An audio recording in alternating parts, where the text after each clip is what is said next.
কথায় আছে শুনেছি বছরের প্রথম দিনটা যেমন যায় তার নাকি সারা বছরটাই তেমন যাবে। জানি না আল্লাহ তাআলা কপালে কি রেখেছে। বছরের শুরুতেই কিভাবে যে আমাদের সময়টা কাটলো সেটা আমরা একমাত্র জানি। হ্যালো ইব্রান, আসসালামু আলাইকুম। আশা করছি কাছে দূরে দেশে বিদেশে যে যেখানেই আছো সবাই খুব ভালো আছো, সুস্থ আছো। আলহামদুলিল্লাহ আমরাও তোমাদের দোয়ায় মোটামুটি ভালো আছি, বেশি ভালো নেই বলবো। তো আজকের যে ব্লগটা আমি তোমাদের দিচ্ছি এটা হচ্ছে 1 জানুয়ারি ভোর, মনে করো এখন 6টার মতো বাজে। তো তোমাদের আমি নিশ্চয়ই তোমরা শুনেছো যারা আমার ভিডিও দেখেছো গতকালকের যে জানুয়ারির 1 তারিখটা যে আমার লাইফে দিয়ে কি গেল, কি একটা হ্যাসেল গেল তা একমাত্র আমি জানি। আসলে যেহেতু আমার একটা লাইফস্টাইল ভিডিও ভাবলাম তোমাদের সাথে একটু শেয়ার করি। আমরা আসলে যারা ইউটিউবে কাজ করি তাদের কিন্তু মাঝে মাঝে এমন হয় দেখবা আগের ভিডিওটা পরে গেছে বা পরের ভিডিওটা আগে আসছে, ঠিক আমার ক্ষেত্রেও তাই হয়েছে। তো এটা যে ছিল আমার 1 তারিখের ভিডিও, কিন্তু এটা কিন্তু আমি তোমাদের সেদিন দিয়েছিলাম আমি আর কি রাত থেকে ভিডিওটা, আর এটা হচ্ছে সকালবেলার ভিডিও। কারণ কি আমি তোমাদের একটু বলছি, 31st নাইটে আমরা কিন্তু সবাই একটু বেরিয়েছিলাম পরিবারের সবাই মিলে খাওয়া দাওয়া করার জন্য। তেমন কিছুই না, কোনো কিন্তু আমরা আর কি বাইরে আতশবাজি ফুটাই না বা ছাদে যেয়ে কোনো এনজয় করি না। জাস্ট আর কি ফ্যামিলি গেট টুগেদার একসাথে হলে একটু খাওয়া দাওয়া বাচ্চাদের নিয়ে এই আর কি। তো সেদিন কি হয়েছিল 31st নাইটে আমরা যেমন বের হয়েছি বাসা থেকে 8টার দিকে, কিন্তু 8:45 দিক থেকে 8:45 কি 7:30 হবে তখন থেকে আর কি তাসনিম বলছিল হঠাৎ করে দৌড়ে এসে যে আমার পেট ব্যথা করছে। তো আমি ভাবলাম হয়তো বা খেলাধুলা করেছে বাসায় বা একটু লাফালাফি করেছে টিভি দেখে, হয়তো বা এতে পেট ব্যথা করছে, কিন্তু ও একটু পরপরই বলছিল পেট ব্যথা করছে। তো লাস্টে আমার বান্ধবীও ছিল আমার বাসায়, ও বললো কি ওকে ফ্লাকল এনে খাওয়াও। তো তখন তো আসলে ডিসপেন্সারি খোলাও ছিল না, কারণ সব দোকানপাট বন্ধ ছিল। তারপর আমরা ভাবলাম যেহেতু আমরা চাইনিজে যাচ্ছি আর যাওয়ার পথে নিশ্চয়ই ডিসপেন্সারি পাবো, আর আমরা যেখানে আর কি যে রেস্টুরেন্টে যাই ঠিক তার পাশে একটা ফার্মেসি আছে আমি জানি, আমার বান্ধবীও জানে। তো আমরা আর কি রিক্সাওয়ালাকে যথারীতি ওখানে থামিয়ে ফ্লাকল একটা সিরাপ কিনেছিলাম। তো সেটা ওকে 2 চামচ খাইয়ে দিলাম।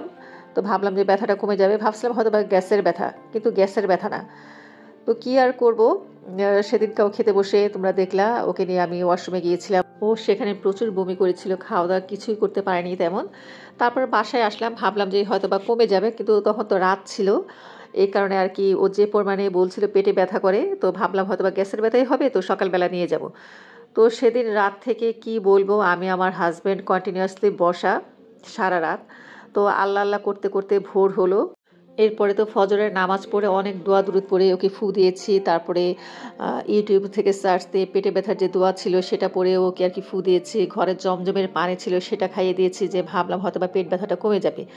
তো কিছুতেই কমছিল না। আর তাসলিমের বাবাকে বললাম যে এবার উঠে পড়ো, উঠে চলো হসপিটালে নিয়ে যাই।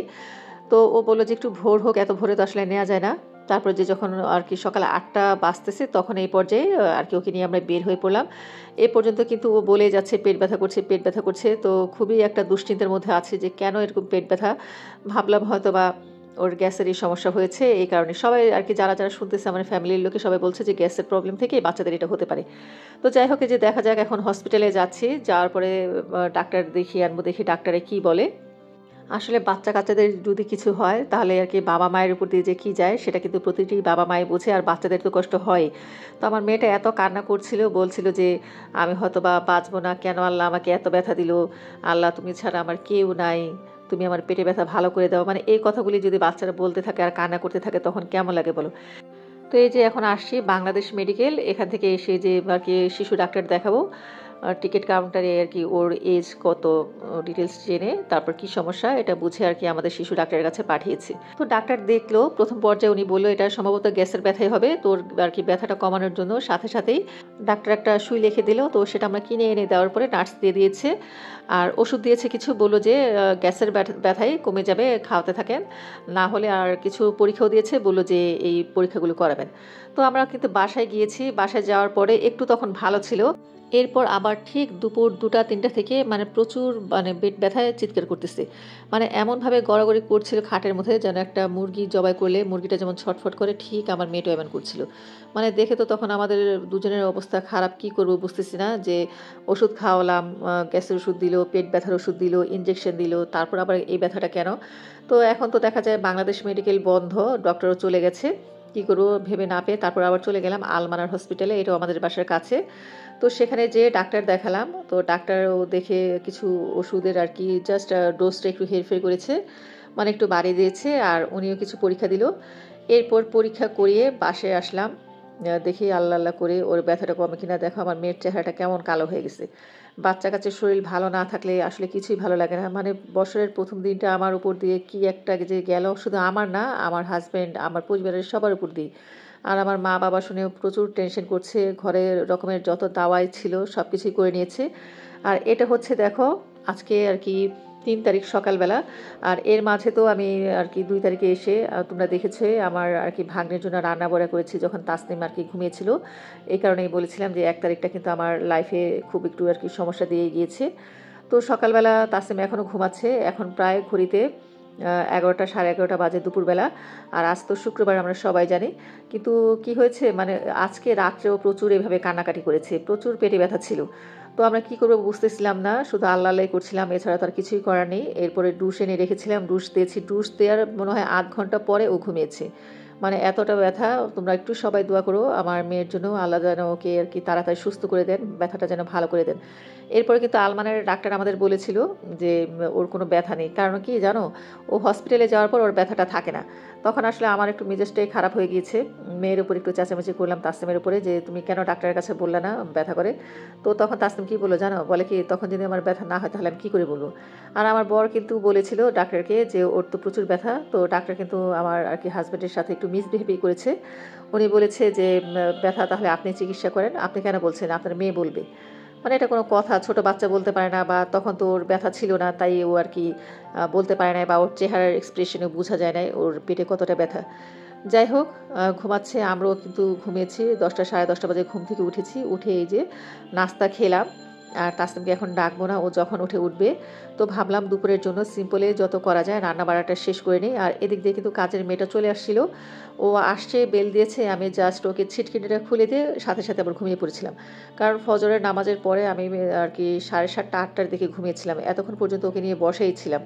মানে বললাম না আর কি 3 তারিখের রাতটা সারা রাতটাই কিন্তু জাগনা ছিল, প্রচুর ছটফট করেছে। তো এখন তো সকালবেলা ঘুমা যাচ্ছে, তো ঘুমাক। আর এদিক দিয়ে কিন্তু তাসনিমের বাবা নাস্তা খেয়ে মসজিদে চলে গেছে, আর আমি রান্নাঘরে আসলাম। আজকে একান্ত যা দরকার ছিল, আমার বোনের বাসায় যেতে পারছি না, দেখি আর কি মাগরিবের পরে যাব। সিথির ফ্লাইট হচ্ছে রাত 11টার দিকে, ও আর কি হয়তো বা 7টা 8টার দিকে বের হয়ে যাবে, তার আগে আপার বাসায় যাব। আর আজকে তো দুপুরবেলা সবাইকে আর কি আমাদের ঘরের সবাইকে যেতে বলেছিল, কিন্তু আমি তো যেতে পারছি না তাসনিমের জন্য, তাই ভাবলাম আর কি ঝটপট যেভাবে একটা আইটেম রান্না করা যায় সেটাই করব। আর আমার বর তো খাবে আজকে আপার বাসায়। তো আমি কিন্তু অলরেডি ভাত বসিয়ে দিয়েছি, আর মাংস বের করে ভিজিয়ে নিয়েছি। তো ভাবলাম যে পেঁয়াজটা কেটে নিই। তো হঠাৎ করে খেয়াল হলো আদা রসুন বাটা নেই।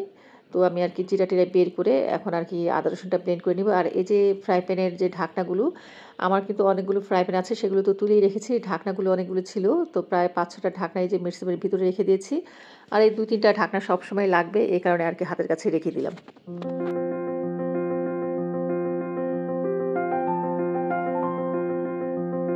তো আমার প্রিয় বন্ধুরা, তোমরা যারা যারা অলরেডি আমার চ্যানেলে ঢুকে গিয়েছো বা ভিডিওটি দেখছো, আমি বলবো প্রথমেই ভিডিওটিতে একটি লাইক দিয়ে এরপরে সম্পূর্ণ ভিডিওটি দেখা কন্টিনিউ করো। আর আজকে তোমরা যারা আমার চ্যানেল নতুন ভিজিট করছো, আমি বলবো তোমাদের কাছে যদি ভিডিওটির কোন একটি অংশ ভালো লেগে যায়, সেই অংশটির জন্য হলে আমার চ্যানেলটিকে সাবস্ক্রাইব করে আমার পাশেই থেকে যেও। আর যদি তোমাদের ভালো নাও লাগে তারপরেও বলবো বন্ধুরা তোমরা ভিডিওটি দেখতে থাকো, ইনশাল্লাহ একদিন দেখতে দেখতে তোমাদের ঠিক ভালো লেগে যাবে। সেই সাথে সাথে থাকা ছোট্ট বেল বাটনটি অল অন করে দিও, এতে করে আমি যখন কোনো নতুন ভিডিও আপলোড করব সবার আগে নোটিফিকেশান তোমাদের কাছে পৌঁছে যাবে। চাইলে কিন্তু তোমাদের সুযোগ মতন যখন ইচ্ছে তখনই দেখে নিতে পারবে। আর আমার যে সকল বন্ধুরা আমাকে সাবস্ক্রাইব করে সাপোর্ট করে আমাকে এত দূর আনতে সহায়তা করেছো, তোমাদের জানাই মনের অন্তঃস্থল থেকে অনেক অনেক দোয়া ও ভালোবাসা। তো এদিক দিয়ে দেখো আমি কিন্তু সব কিছু কেটে ধুয়ে পরিষ্কার করে নিয়েছি, এখন রান্না করতে তেমন কোনো সময় লাগবে না। তো আজকে রান্না করব হচ্ছে শালগম দিয়ে গরুর মাংস। আমার অনেক আপুরাই কিন্তু বলেছো যে শালগম দিয়ে গরুর মাংস ভালো লাগে। আমি জানি যে শালগম দিয়ে গরুর মাংস খেতে খুবই টেস্টি হয়, আমি অনেকবার রান্নাও করেছি। তো ভাবলাম যে শালগমটা আসলে কয়েকদিন ধরেই ঘরে ছিল, বা বেশি দিন থাকলে ওটা আবার খেতে ভালো লাগে না। আর আমার বড় যেহেতু খেতে পছন্দ করে, তো রান্না করে রাখি, দুপুরে না খেলেও রাত্রে খাবে, রাত্রে না খেলে তার পরের দিন খাবে, আর রান্নার একটা ঝামেলা থাকলো না। তো আমি সরিষার তেল দিয়েছি, এরপর দিয়ে দিচ্ছি পরিমাণ মতন এখানে আর কি গরম মশলা। এখানে আমি দিয়েছি এলাচি, লং, দারুচিনি, তারপর হচ্ছে তেজপাতা। তো এই গরম মশলা বলতে ঘরোয়া যা মশলাগুলো থাকে সেগুলো দিয়ে কিন্তু আজকে গরুর মাংসটা রান্না করব। আর নিব হচ্ছে পরিমাণ মতো পেঁয়াজ। আমি সবসময় আর কি পেঁয়াজটা একটু বেশি খেতেই পছন্দ করি, যে কোনো তরকারিতে আর কি গ্রেভিটা খুব ভালো লাগে খেতে। তো এখন আমি কিন্তু প্রথমেই গরম মশলাগুলো দিয়ে একটু ভেজে নিয়েছি, এরপর পেঁয়াজ দিয়ে হালকা একটু ভেজে নিলাম, বেশি একটা ভাজবো না, কড়া হয়ে গেলে কিন্তু আর কি তরকারির টেস্টটা একটু চেঞ্জ হয়ে যাবে। তো আমি একটু পানি অ্যাড করলাম যেন তেলটা পুড়ে না যায়। এরপর এখন দিয়ে দিলাম পরিমাণ মতন আদা রসুন বাটা। আমি কিন্তু সবসময় আদা রসুন তেজপাতা জিরে একসাথে ব্লেন্ড করে নিই, আমার কাছে আর কি ভালো লাগে। অনেকেই দেখি যে আদা আলাদা পেস্ট করে, রসুন আলাদা পেস্ট করে, এরপরে জিরা আলাদা। তো আমি সুবিধার্থে আমি সব কিছুই একসাথে ব্লেন্ড করে নিই, এতে করে কিন্তু আমার কাছে বেশি আর কি সুবিধাই মনে হয়। তো দেখো আমি কিন্তু ময় মশলা দিয়ে মশলাটাকে খুব ভালো মতন কষিয়ে নিয়েছি। এখন এই পর্যায়ে আমি এই যে শালগমগুলো দিয়ে দিলাম। এমনি দেখা যায় আমি কিন্তু শালগম একটু ভাপিয়ে নিই, যেহেতু গরুর মাংস আর কি শক্ত, তারপর হচ্ছে শালগমও শক্ত, ভাবলাম দুইটা একসাথে কিন্তু সেদ্ধ হয়ে যাবে। আর যেহেতু প্রেশার কুকারে রান্না করছি, রান্না হতে তো তেমন কোনো সময় লাগবে না, এই কারণে আমি আর কি দুটো আইটেমই একসাথে দিয়ে এখন কষিয়ে নিব। আর সাথে দিয়ে দিলাম এখন স্বাদ মতো লবণ। তো আমি কিন্তু এখন খুব ভালো মতন আর কি মাখাবো এই দুটা জিনিসই একসাথে, ভালো মতন আর কি নাড়াচাড়া করে এরপর আমি একটা সিটি দেওয়া পর্যন্ত অপেক্ষা করব, এতে করে কিন্তু মাংসটা খুব সুন্দর মতন কষে যাবে।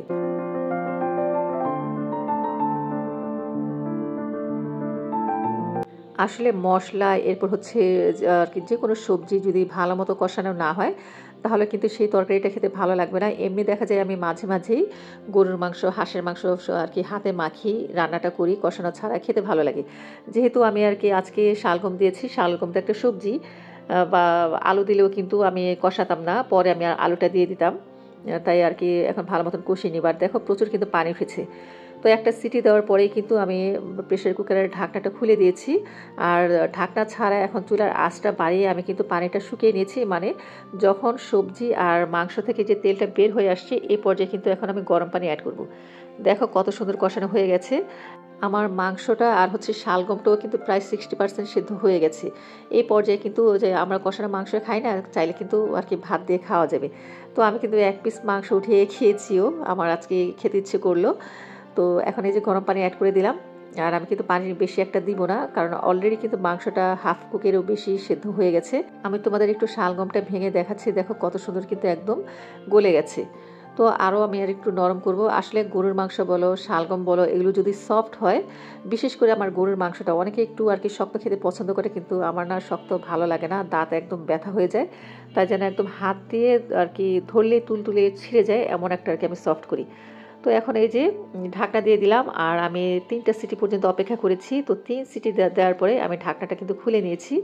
আর দেখো তরকারিটা কিন্তু হয়ে গেছে।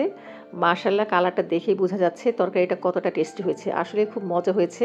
আমি তো আর কি চেক করে দেখেছি, মাংসের ঝোল লবণ একদম ঠিক আছে।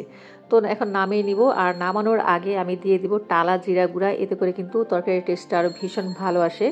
তবে আমার না তরকারিটা এত গাঢ় হয়নি, আমি বুঝতেছি না কেন এত গাঢ় দেখাচ্ছে, মনে হচ্ছে যেন একদম লাল হয়ে গেছে। আসলে এতটা লাল হয়নি, কিন্তু খেতে ভীষণ মজা হয়েছিল।